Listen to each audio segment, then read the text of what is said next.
मला आणि मुनुताईला जायचं होतं आज गोलाईत. मग दुकान बंद करून अक्षय आला होता. मग अक्षयला म्हणलं मला सोड तिथं मुनीपाशी. मग त्यानं सोडला आणि तर चिप्स खात खात गेलो होतो. मग मीच खात होते चिप्स. आमची मुनुताई गाडी चालवत असते. एवढ्या उड्या मारायल्या गाडी की बस. आमच्या घराकडे जे रोडले भारी आहेत ना, त्याच्यामुळे एवढ्या उड्या मारते, काय विषय नाही. मग आम्हाला करायचं होतं एक्सचेंज टॉप. मग टॉप एक्सचेंज करून आम्हाला ती साडी.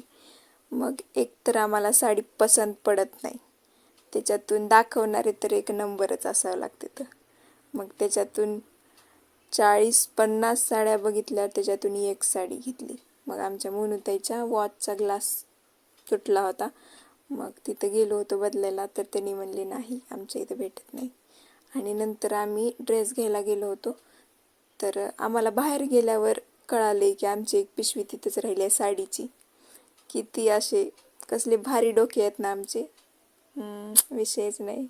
मग नंतर ते ग्लास बसवणारे म्हणले होते तिकडं जाऊन त्या दुकानात बघा. तिकडं गेलो तर तिथं पण नव्हतं. त्याने म्हणले भेटतच नाही.